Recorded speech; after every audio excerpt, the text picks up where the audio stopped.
इसी स्थान पे जो भारतीय जनता पार्टी के प्रत्याशी नागौर से उन्होंने नामांकन दाखिल किया था, उनके अखबार के अंदर खबर छपी कि 11वां मकान जो है वो उन्होंने नागौर के अंदर खरीदा। तो मैं ऐसे नेताओं से आग्रह भी करूंगा कि समय रहते यदि आप सेवा करो तो मेरे हिसाब से तो मकान शायद एक दो ही बहुत है। मैंने पढ़ा और सुना कि साहब हमें सम्मान नहीं मिला इसलिए हम इनको छोड़ के चले गए। अरे भाई, 2 बार सरपंच का चुनाव आप हार गए, आपको प्रधान जैसे बड़े पद पर हनुमान जी ने पहुंचा दिया। आज के हनुमान जी की नामांकन रैली में मंच पे विराजमान परम आदरणीय हनुमान जी सम्मानित मंच और सामने विराजमान पिता तुल्य बुजुर्गजन, नौजवान साथियों, प्यारे बच्चों, सबसे पहले तो मैं आप सबका हृदय की गहराई से धन्यवाद ज्ञापित करता हूं कि आज जिस तादाद में आप हनुमान जी को आशीर्वाद देने आए हैं, निश्चित रूप से एक नया इतिहास नागौर की तरह से लिखा जाएगा। अभी पूर्व वक्ताओं ने सारी बातें की और मैंने आज सुबह का जब अखबार पढ़ा उसके अंदर कल इसी स्थान पे जो भारतीय जनता पार्टी के प्रत्याशी नागौर से उन्होंने नामांकन दाखिल किया था, उनके अखबार के अंदर खबर छपी कि 11वां मकान जो है वो उन्होंने नागौर के अंदर खरीदा।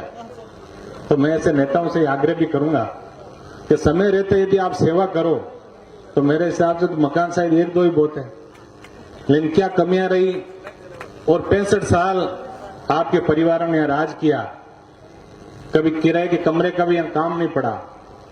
आज मुझे बड़ी खुशी हो रही है और मैं युवा साथी जो हैं इनसे मैं अपील भी करूंगा कि आप लोग बुजुर्गों से सीखो।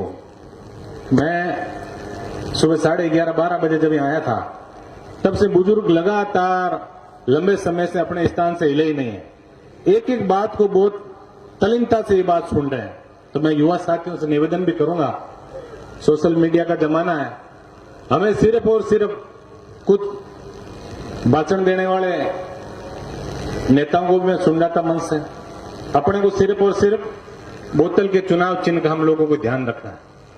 2018 का चुनाव था जब कई लोगों ने सिफारिशें की, वो मेरा भांजा है, वो मेरा भतीजा है, हनुमान जी यहां से चुनाव नहीं लड़ाओ। हनुमान जी ने कई लोगों की मदद कर दी, लेकिन मदद के बाद हमें क्या मदद मिली ये आप सबको पता है। तो हमें इस बार सिर्फ एक ही चीज का ध्यान रखना है कि राष्ट्रीय लोकतांत्रिक पार्टी और जो आजाद समाज पार्टी का जो गठबंधन हुआ है, हमारे उम्मीदवार कितनी जगह से विजय हो, क्योंकि इस बार सत्ता के अंदर हमारी भागीदारी सुनिश्चित होगी। मैं तो धन्यवाद दूंगा हनुमान जी को, और ये हम सबका परम सौभाग्य है कि देश की आजादी के 75 वर्ष बाद एक किसान के बेटे ने सोचा कि किसान कौम की, कमेरे कौम की और समाज के अंतिम छोर में बैठे व्यक्ति की सत्ता के अंदर भागीदारी होनी चाहिए। आज तक हमारे नेताओं ने कभी नहीं सोचा। मैं पिछली बार एक सामाजिक कार्यक्रम जरूर था जिसके अंदर ही हमारे कांग्रेस के 1-2 नेता बोले कि हमें तो 2 नंबर का पद मिल जाए तो भी हम संतुष्ट हैं। आखिर क्यों मेरे साथियों, मेरे भाइयों, इतनी बड़ी किसान कौम जिसके अंदर सारी जातियां आ गई, 36 कौम जो किसानी का काम हम करते हैं, और बुजुर्गों ने सही भी कहा है कि जांके पाँव ना फटे बेवाई, सो क्या जाने पीर पराई। आज हनुमान जी की बात यदि हम करते हैं, इनकी संवेदनशीलता, ये किसान के बेटे हैं, किसान कौम में इन्होंने जन्म लिया है, तो किसान की सारी परेशानियां क्या होती है, क्या किसान के बारे में अच्छी नीतियां बननी चाहिए, उसको भली भांति जानते हैं। अब मैं देख रहा था अभी कल की जो नामांकन रैली थी उसके बाद जो मीडिया के इंटरव्यू चले, हमारे जो भाई खींवसर से प्रत्याशी हैं, हमारे भी बड़े भाई हैं, लेकिन जिस हिसाब से उनका जो इंटरव्यू मैंने पढ़ा और सुना कि साहब हमें सम्मान नहीं मिला इसलिए हम इनको छोड़ के चले गए। अरे भाई, 2 बार सरपंच का चुनाव आप हार गए, आपको प्रधान जैसे बड़े पद पर हनुमान जी ने पहुंचा दिया। आज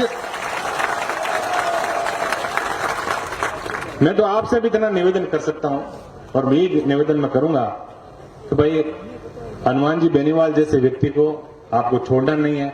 इनको इतनी ताकत आप लोग दे नागौर से कि राजस्थान के अंदर किसान कौम का झंडा बुलंद हो।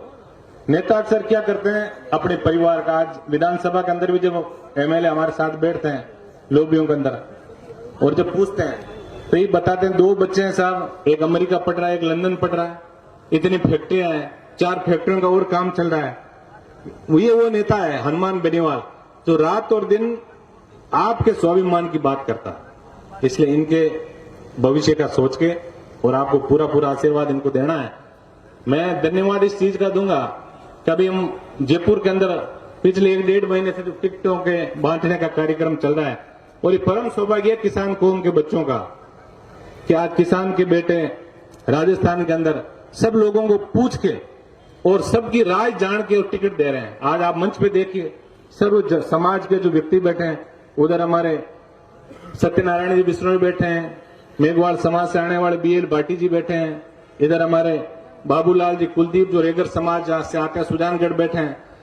हम सबका एक परम सौभाग्य है कि ऐसा व्यक्ति जो हम सबको अंगुली पकड़ के सत्ता के शिखर पर ले जाने की बात कर रहा है, ऐसे व्यक्ति के साथ हम सबको निश्चित रूप से चलना चाहिए। मैं मेरे युवा साथियों से अपील जरूर करूंगा कि हनुमान जी का बड़ा प्यार प्रेम आप सब लोगों का मिला, लेकिन चुनावी समय है। अभी मैंने देखा कि भारतीय जनता पार्टी के कुछ लोग वीडियो की कटिंग कर करके एडिट कर करके और जातीय और ये सांप्रदायिक दंगे फैलाने का काम कर रहे हैं। तो मेरे सोशल मीडिया के योद्धाओं से मैं निवेदन करूंगा कि आपको सही दिशा के अंदर हमें आगे बढ़ना है। हमें अपनी ऊर्जा को सही जगह पे और सही दिशा के अंदर हमें इस ऊर्जा को सकारात्मक तरीके से आगे बढ़ाना है। इस बार मेरे बड़े अनुभव रहे और मेरे युवा साथियों से मैं जरूर इस चीज को शेयर करूंगा, क्योंकि राजनीति के अंदर कई बार व्यक्ति जो है भाग्य में जब तक आपको विधायक या MP बनना नहीं लिखा तब तक आप कितना ही प्रयास कर लो कुछ नहीं बन पाओगे। और उसका सबसे बड़ा उदाहरण मैं हूं।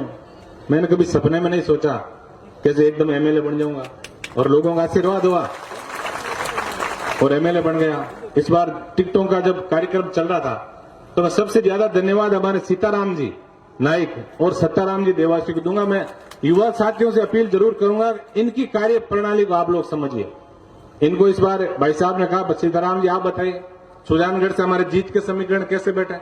मुझे बड़ा अचंभा हुआ कि नाइक समाज से आने वाला व्यक्ति चुनाव लड़ने की सबको हर व्यक्ति सोचता है मैं भी चुनाव लड़ूं, हारूं जीतूं चाहे कुछ हो, लेकिन बड़ी तल्लीनता से इन्होंने कम से कम 6-7 घंटे एक एक गांव का विश्लेषण करके बताया कि ये बात हनुमान जी भाई बाबूलाल जी कुलदीप यदि मेरे से भारी है तो आप बाबूलाल जी कुलदीप को वहां से सुजानगढ़ से प्रत्याशी बनाए।